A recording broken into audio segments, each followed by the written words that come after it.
Selamat datang di Radio Horor Official, tempat di mana cerita gelap, bisikan mistis dan rahasia tersembunyi terungkap. Di sini, kami membawa kamu masuk ke dalam dunia penuh misteri yang tak terjamah. Siapkan diri dan nyalakan imajinasimu, karena setiap malam kegelapan akan bercerita. Jangan lupa untuk like, komen, dan subscribe agar kamu tidak ketinggalan cerita horor terbaru dari kami. Baiklah, tanpa berlama-lama lagi, langsung saja ke ceritanya.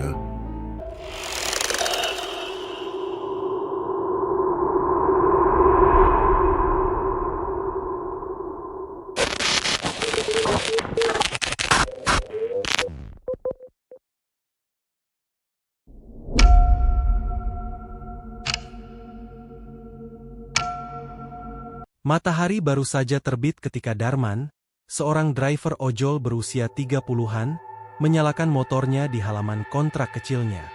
Helm hijau yang sudah penuh goresan ia kenakan, sementara jaket ojolnya yang pudar tetap ia pakai meski resletingnya sudah agak macet. Ya Allah, semoga hari ini banyak pesanannya, gumamnya pelan. Istrinya, Mila, sempat menyodorkan bekal air mineral dan sebungkus roti tawar. Jangan lupa sarapan, Mas. Kemarin kamu pingsan karena belum makan seharian. Darman hanya tersenyum, lalu pamit dengan kecupan singkat di kening istrinya. Pagi itu, aplikasi ojol langsung memberi pesanan pertamanya. Antar makanan ke pusat kota. Darman merasa lega. Ia melaju dengan motornya menembus jalanan yang mulai padat. Namun, ada sesuatu yang berbeda di pagi hari itu. Dari kejauhan, ia melihat asap mengepul di langit kota. Bukan asap pabrik atau kendaraan, melainkan seperti kabut yang menebal tidak wajar. Darman sempat mengernyit, tapi mengabaikannya. Saat melewati sebuah perempatan, ia mendengar seorang pedagang koran berteriak. Demo besar hari ini. Jangan ke pusat kota, bahaya. Darman hanya melirik sekilas. Dalam hatinya ia menyimpulkan, semoga saja jalannya tidak tertutup. Kalau tidak, rezeki bisa mampet. Ia tidak tahu, langkah kakinya menuju pusat kota itu adalah awal dari sebuah tragedi mengerikan. Dan ketika ia berhenti di lampu merah, seekor kucing hitam tiba-tiba melintas cepat di depan motornya. Darman tersentak, menekan rem secara tiba-tiba. Ia menghela napas panjang. Hampir aja, bisiknya. Entah kenapa, bulu kuduknya ikut meremang. Seakan kucing itu memberi pertanda Darman terus memacu motornya menuju pusat kota. Udara semakin panas meski matahari belum terlalu tinggi. Klakson kendaraan bersahut-sahutan, menambah suasana jalanan terasa sumpek. Ketika ia melewati jalan utama, Darman mulai melihat kepadatan massa. Puluhan orang berjalan kaki sambil membawa spanduk. Sebagian berteriak lantang dengan wajah penuh emosi. Turunkan harga! Turunkan harga! Teriak para demonstran, membuat dada Darman bergetar. Ia mencoba tetap tenang, memelankan laju motor, berharap bisa segera menembus kepadatan itu. Namun, semakin ia melaju, massa semakin padat. Bau keringat, asap rokok, dan debu bercampur, membuat Darman sesak napas di balik helmnya. Tiba-tiba, dari arah berlawanan terdengar tembakan gas air mata. Suara ledakan membuat massa berlarian tak karuan. Darman panik, ia menepi di pinggir jalan. Dari balik visor helm, ia melihat barisan peralatan berseragam lengkap bergerak maju. Perisai anti huru-hara berderap seirama, tongkat panjang siap menghantam siapapun yang mencoba mendekat. Ya Allah, ini order apes banget, gumamnya sambil menutup hidung, berusaha menahan rasa dari gas yang menyengat matanya. Seorang pedagang asongan berlari mendekat dan berteriak, "Mas, jangan ke tengah. Kalau kejebak, tidak bisa selamat." Namun terlambat. Arus massa yang panik mendorong Darman dari belakang. Ia tak lagi bisa mengendalikan arah. Motor yang dituntunnya terseret ke dalam kepadatan. Suara teriakan, tangisan, dan klakson bercampur jadi satu. Dari kejauhan, Darman mendengar suara mesin besar meraung. Truk dan mobil brimob melaju cepat, mendesak semua orang menyingkir. Bulu kuduk Darman berdiri. Hatinya bergetar hebat, seolah ada firasat buruk yang siap menimpa. Namun tak ada jalan untuk mundur. Ia kini benar-benar terjebak di tengah amukan massa. Darman mencoba menuntun motornya pelan-pelan agar bisa keluar dari kepadatan. Namun, dorongan massa dari segala arah membuat tubuhnya terhimpit. Nafasnya mulai terasa sesak, dada berdegup kencang. "Izin, izin mas. Saya cuma mau keluar," teriaknya, namun tak ada yang mendengarnya. Semua sibuk menyelamatkan diri masing-masing. Suara teriakan semakin keras. Beberapa orang berlari terbirit-birit setelah gas air ditembakkan lagi. Asap putih pekat pemandangan. Mata Darman mulai perih, air matanya bercucuran. Ia meraba-raba, berusaha tetap bertahan sambil membimbing motor orang tuanya. Tiba-tiba, seseorang menabrak bahunya dengan keras. Darman hampir terjatuh, motornya oleng. "Masya Allah! Jangan dorong," serunya. Tapi siapa yang peduli? Semua orang sedang panik. Di tengah kepanikan itu, Darman melihat seorang wanita muda jatuh terdorong massa. Spanduk besar mencapai tubuhnya. Darman refleks ingin membantu, tapi arus manusia yang berdesakan menariknya mundur. Suara teriakan wanita itu tenggelam dalam hiruk-pikuk. "Ya Allah, apa aku bisa keluar dari sini?" pikir Darman dengan dada bergetar. Lalu dari arah depan terdengar suara komando aparat. "Maju! Bubarkan! Jangan ada yang berhenti!" Barisan aparat maju dengan tameng, membuat massa semakin terdesak ke arah Darman. Ia benar-benar terhimpit di antara demonstrasi yang panik dan derap langkah aparat yang mendesak maju. Suara gemuruh mesin mobil Brimob semakin jelas. Darman menoleh, lampu sorot kendaraan besar itu menembus kabut gas air mata, melaju menuju kepadatan. "Ya Allah, jangan ke arah sini," bisiknya, wajah pucat pasi di balik helm retaknya. Keringat dingin mengucur. Ia sadar, hanya ada dua pilihan. Bertahan di tengah kemacetan atau mencoba lari ke arah samping yang sempit penuh orang. Namun apapun pilihannya, tidak ada yang menjamin ia bisa selamat.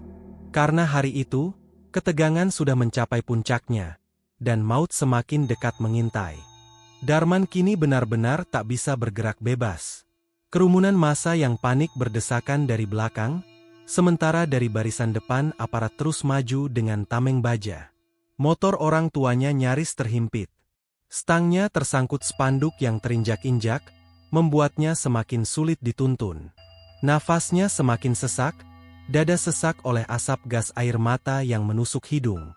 "Mas, tinggalin aja motornya. Lari ke samping," teriakan seseorang di kedamaian. Darman menoleh. Seorang pria parubaya mendorongnya sambil berlari ke arah gang kecil. Namun langkah Darman tertahan. Motor itu satu-satunya sumber rezekinya. Ia tidak bisa begitu saja meninggalkannya.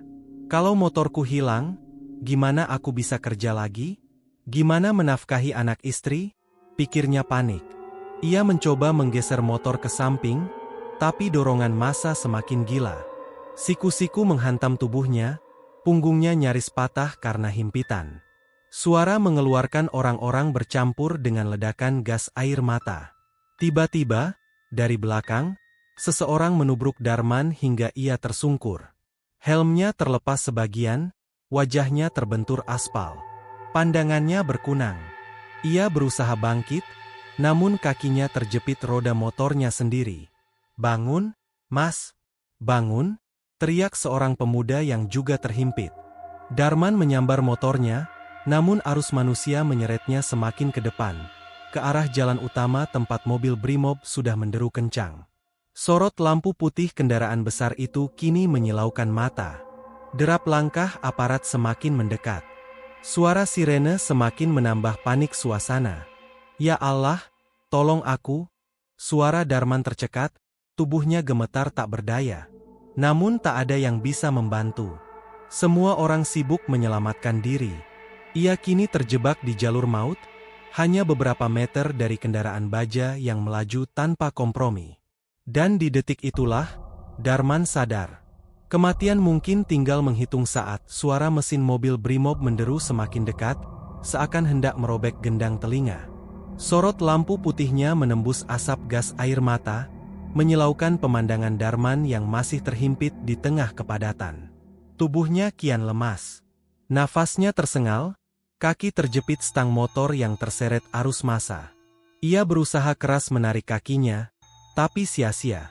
Astagfirullah, ya Allah, jangan sekarang, jangan di sini. Orang-orang di sekitarnya berlari kalang kabut. Ada yang melompat ke trotoar, ada yang menyingkir ke gang kecil. Namun Darman tak bisa ikut. Tubuhnya seperti dipasung oleh keadaan. "Awas! Awas depan!"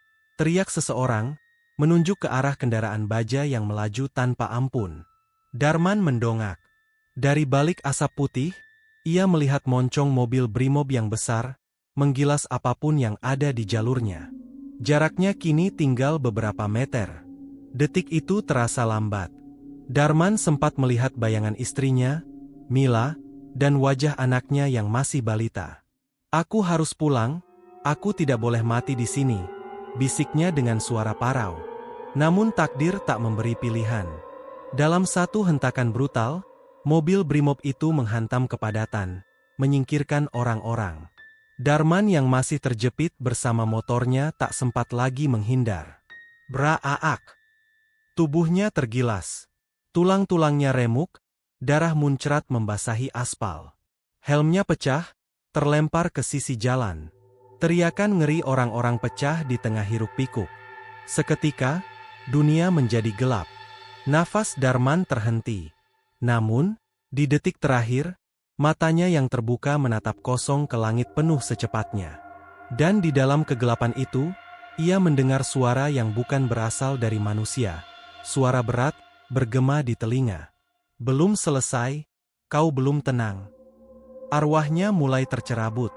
Tubuhnya sudah tak bernyawa, namun kesadarannya masih ada, terjebak di antara dunia hidup dan mati. Hari itu, Darman resmi mati sebagai korban tak berdosa. Namun arwahnya, tak akan diam begitu saja. Tubuh Darman sudah terbujur kaku di kamar jenazah rumah sakit. Wajahnya pucat, penuh luka, dan darah yang telah mengering. Beberapa rekan ojol datang menengok, menangis lirih. Namun jiwa Darman tidak ikut beristirahat.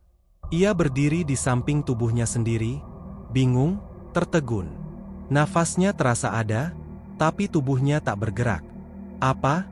Aku sudah mati?" bisiknya. Seorang perawat lewat begitu saja, tidak menggubris. Darman mencoba menyentuh bahunya, namun tangannya menembus perawat tubuh itu seperti asap.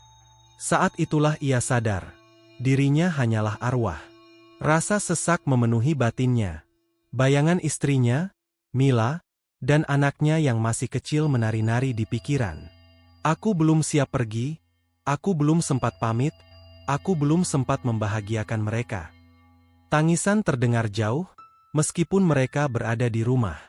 Anehnya, telinga kini bisa mendengar semuanya. Ia melihat Mila pingsan mendengar kabar kematian, dan menangis tanpa mengetahui apa yang terjadi. Hatinya hancur. Ia ingin memeluk mereka, menenangkan mereka, tapi setiap kali ia mencoba mendekat, tubuhnya menembus dinding. Ia hanya bisa melihat dan menangis tanpa air mata.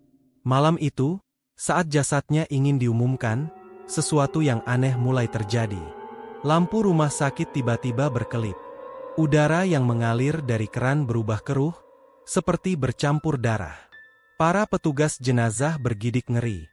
Salah seorang berbisik, "Korban ini sepertinya belum ikhlas, rohnya masih gentayangan." Dan benar saja. Di sudut ruangan, sosok samar-samar berpakaian ojol berdiri, menatap dengan mata kosong yang menyala merah redup. Itu adalah Darman, yang kini bukan lagi manusia, melainkan arwah kegelisahan yang terikat pada dunia. Dalam kegelapan jantung, muncul satu perasaan yang semakin membesar, kemarahan. Amarah pada aparat, pada mobil baja yang merenggut nyawanya, dan pada ketidakadilan yang membuat kematian dianggap sepele. Arwah Darman mulai berbisik, suaranya mengalun lirih di ruangan pemakaman. "Aku akan menuntut balas." Malam pertama setelah kematian Darman, Rumah kontrakan kecil keluarganya terasa berbeda. Udara lebih dingin dari biasanya, meski jendela sudah tertutup rapat. Mila, istrinya, duduk di ruang tengah bersama anaknya yang masih balita. Matanya bengkak karena menangis seharian. Sesekali ia memeluk erat foto Darman dengan air mata jatuh tak terbendung. Di luar rumah, suasana sunyi.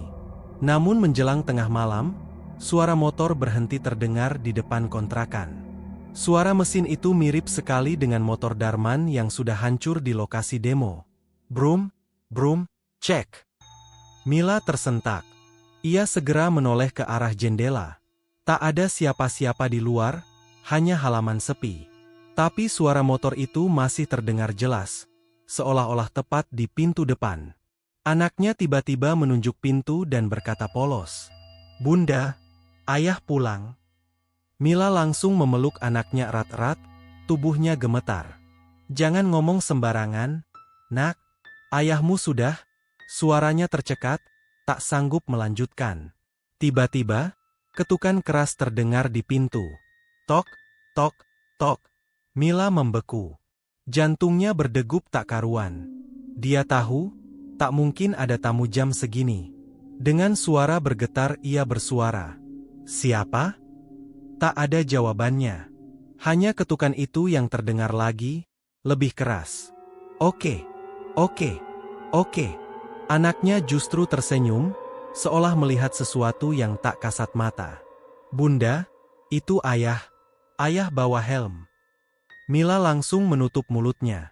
Air matanya mengalir deras. Tubuhnya lemas, kakinya hampir tak mampu berdiri. Tak lama kemudian, ketukan itu berhenti. Namun udara di dalam rumah menjadi dingin menusuk. Lampu ruang tamu berkelip-kelip. Dari arah pintu, samar-samar terlihat bayangan sosok berseragam ojol berdiri dengan kepala miring, menatap ke dalam rumah. Mila menjerit histeris, memeluk anaknya erat-erat. Itu pertanda pertama, bahwa arwah Darman belum pergi. Ia pulang, bukan untuk menenangkan, melainkan membawa pesan kematian. Malam itu, Sersan Bagas, salah satu aparat yang berada di lokasi kericuhan, terlelap di asrama polisi. Tubuhnya masih pegal setelah seharian menghalau massa. Meski lelah, pikiran gelisah, ia masih terbayang wajah seorang pria ojol yang terbunuh tergilas di depannya. Bagas mencoba menepis bayangan itu. Ia menyalakan rokok, lalu menutup mata di kasur. Namun saat kantuk mulai datang, terdengar suara aneh di halaman asrama. Deru motor. Brum, brum, cek. Suara mesin tua yang sember. Seperti motor usang. Bagas mengernyit. "Siapa lagi bawa motor malam-malam?" gumamnya. Ia bangkit, menyingkapkan tirai jendela. Halaman kosong. Tak ada siapa-siapa. Namun suara motor itu semakin jelas, seolah berhenti tepat di depan jendelanya. Bagas merinding. Ia cepat-cepat menutup tirai, lalu kembali ke kasur. Tak lama kemudian, ia terlelap. Dan di dalam tidurnya, mimpi aneh menghantuinya. Ia melihat jalanan penuh asap, berkumpul berlarian, dan di tengahnya berdiri seorang ojol bersimbah darah. Helmnya pecah, wajahnya remuk, namun matanya menatap tajam, langsung ke arahnya. Bagas tertegun, tubuhnya tak bisa bergerak. Pria ojol itu mengangkat tangan, menunjuk lurus ke arah Bagas, lalu bersuara berat. "Kau membiarkan ikut aku mati." Bagas tersentak bangun, tubuhnya berlumuran keringat dingin. Ia menoleh ke arah jendela, dan nyaris berteriak. Di balik tirai, terlihat jelas bayangan seorang pria mengenakan jaket ojol, berdiri kaku dengan kepala miring. Bagas langsung meraih pistol di samping kasur. Namun saat ia menarik tirai, tak ada siapapun di sana. Hanya halaman sepi diterangi lampu redup. Jantungnya berdegup kencang. Ia menutup wajah dengan kedua tangan, berusaha menenangkan diri. Tapi di telinga, terdengar bisikan lirih.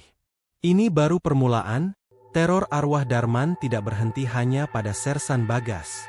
Satu persatu aparat yang berada di lokasi tragedi mulai mengalami gangguan. Malam berikutnya, Bribtu Andri yang saat itu mengendarai mobil Brimob merasa hidupnya berubah. Sejak kejadian, Ia sering merasa diikuti. Spion mobil pribadinya kerap menampilkan sosok pengendara ojol dengan wajah penuh darah. Meski ketika ia menoleh ke belakang, jalan selalu kosong. Suatu malam, Andri pulang larut setelah piket malam. Jalanan sepi. Lampu jalan redup berkelip. Ia mendengar suara knalpot motor tua di belakang mobilnya. Brum, brum. Andri melihat ke spion. Benar, ada motor ojol yang mengikuti. Pengendaranya menunduk, helm pecah, darah menetes dari dagu. Siapa itu? Teriakan Andri dengan wajah pucat. Ia menambah kecepatan. Tapi suara motor itu tetap mengikuti, jaraknya tak berubah sedikit pun. Saat lampu merah, Andri menghentikan mobilnya. Dengan tangan gemetar ia melirik spion. Motor itu berhenti tepat di belakangnya. Lampu di depannya berkelip redup. Pengendaranya mendongakkan kepala perlahan, menatap langsung ke mata Andri lewat pantulan spion. Wajahnya hancur, namun matanya menyala merah. Dari mulutnya yang robek, keluarlah suara serak. "Kenapa kau membiarkan aku mati?" Andri menjerit, menginjak gas bertenaga-tenaga.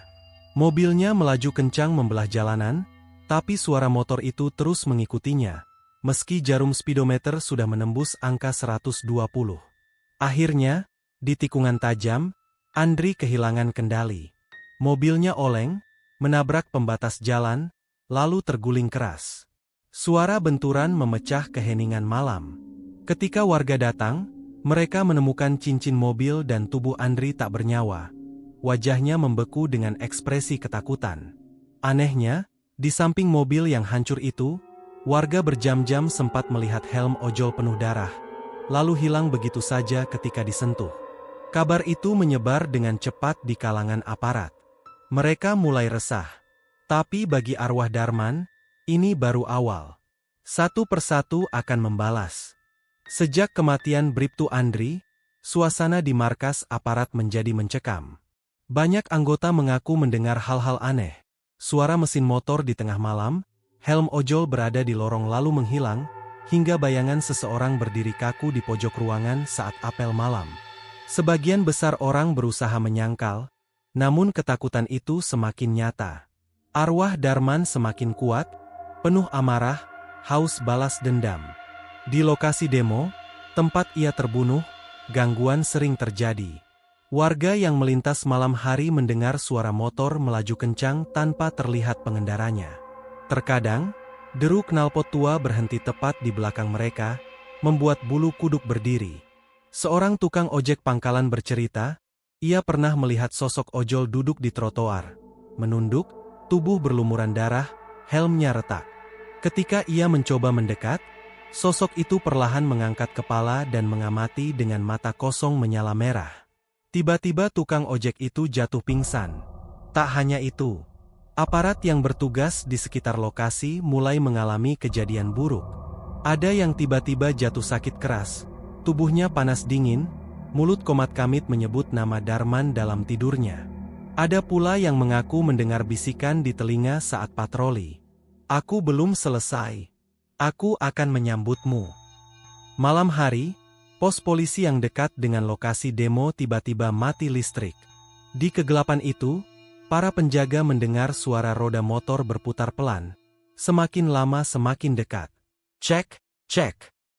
Lalu bau anyir darah menyeruak, membuat mereka mual. Lampu darurat berkedip, dan saat menyala, terlihat sosok Darman berseragam ojol berdiri di pintu pos. Wajahnya hancur, darah menetes dari tubuhnya, menatap tajam tanpa berkedip. Aparat panik. Ada yang terjatuh, ada yang berlari keluar, ada pula yang langsung syok melihat penampakan itu. Namun sosok Darman hanya bergeming, lalu menghilang seperti asap, meninggalkan hawa dingin menusuk tulang. Kini jelas, amarahnya sudah membara. Arwah Darman tak lagi hanya menghantui dalam mimpi, melainkan benar-benar hadir di dunia nyata, menebar teror pada siapapun yang terlibat dalam kematian malam itu. Pos polisi dekat lokasi demo terasa sunyi. Hanya ada 4 aparat yang berjaga, termasuk Sersan Bagas yang sejak awal sudah diteror. Mereka duduk resah, wajah tegang, seolah menunggu sesuatu yang tak bisa mereka jelaskan. Jam dinding menunjuk pukul 2.30 dini hari. Angin menampilkan malam yang kencang, membuat spanduk bekas demo berkibar-kibar di kedamaian. Tiba-tiba, listrik padam. Seluruh pos gelap gulata. Lagi-lagi mati lampu, desis salah seorang aparat, suaranya gemetar. Dalam kegelapan, terdengar suara deru mesin motor pelan. Brum, brum, cek. Semakin lama semakin dekat, seolah berhenti tepat di depan pos. Bagas meraih senter dan mengarahkannya ke pintu. Namun ketika cahaya menyorot, mereka semua terkejut. Seorang ojol berdiri di sana. Tubuhnya penuh darah, helmnya pecah, wajahnya remuk namun matanya menyala merah menyilaukan. Dari jaket hijaunya meneteskan cairan pekat ke lantai. Sosok itu melangkah masuk dengan pelan, tapi setiap langkahnya menimbulkan bunyi cek, cek, cek, seperti roda motor diseret di aspal. Ya Tuhan, bisik salah satu aparat, tubuhnya gemetar hebat. Sosok itu menoleh ke arah mereka satu demi satu, lalu berbicara dengan suara parau bercampur gema. Kalian biarkan aku mati, sekarang kalian ikut merasakannya. Tiba-tiba, lampu senter meledak. Ruangan kembali gelap. Suara mengungkapkan aparat pecah. Seseorang mencoba menembak, tapi pelurunya tidak menghasilkan apa-apa, hanya menggema di ruangan sempit itu. Ketika cahaya kilat dari tembakan menyambar, mereka melihat sosok ojol itu tepat di depan wajah Bagas, menatap dengan mata menyala dan darah muncrat dari mulut. Bagas menjerit histeris, jatuh terjengkang. Yang lain berusaha lari keluar, tapi pintu pos tertutup rapat sendiri. Gagang pintu bergetar, seperti dikunci dari luar oleh tangan tak kasat mata. Suara motor menderu lagi, lebih keras, memenuhi seluruh ruangan, membuat telinga mereka berdenging. Lantai bergetar, bau anyir darah semakin pekat. Dan di dalam kegelapan itu, terdengar suara teriakan bersahut-sahutan, lalu hening. Ketika pagi tiba, warga menemukan pos polisi itu porak-poranda. Meja kursi terbalik, kaca pecah, bercak darah berceceran. 4 aparat ditemukan tak bernyawa, wajah mereka membeku dalam ekspresi ketakutan luar biasa. Namun yang paling mengerikan, di dinding pos, tergurat tulisan dengan darah. Aku belum tenang. Kematian 4 aparat di pos polisi membuat heboh seluruh kota. Berita di televisi hanya menyebut kejadian misterius, tanpa berani detail. Namun, warga sekitar mengetahui apa yang sebenarnya terjadi. Arwah seorang ojol yang mati terinjak mobil Brimob telah kembali menuntut balas. Sejak itu, jalan utama tempat terjadinya tragedi berubah menjadi jalur angker. Banyak pengendara mengaku mendengar suara motor tua meraung di malam hari, padahal jalan sepi. Brum, brum, cek. Suara itu selalu datang menjelang tengah malam. Beberapa saksi bahkan bersumpah melihat sosok pria berseragam ojol, tubuh berlumuran darah, menuntun motor ringsek dengan helm pecah, berjalan pelan di tengah jalan. Ketika didekati, sosok itu menghilang, meninggalkan hawa dingin dan bau anyir yang menusuk hidung. Ada pula cerita para sopir truk malam yang melihat motor ojol berjalan di depan kendaraan mereka. Ketika melihat lampu besar, pengendaranya menoleh dengan wajah remuk, mata menyala merah. Truk yang berusaha menyalip justru mengalami kecelakaan misterius. Apalagi keluarga Darman sendiri tidak luput. Mila, istrinya, masih sering mendengar ketukan di pintu pada tengah malam, seperti seseorang pulang kerja. Anaknya pun sering berbicara sendiri, sambil tersenyum ke arah pintu, berkata, "Ayah pulang, Bunda, ayah pulang." Namun ia tahu, suaminya tak akan pernah benar-benar pulang. Yang pulang hanyalah arwah kegelisahan yang mengikat balas dendam. Hari berganti minggu, minggu berganti bulan. Tapi teror itu tak pernah berhenti. Setiap malam, suara hantu motor itu masih terdengar.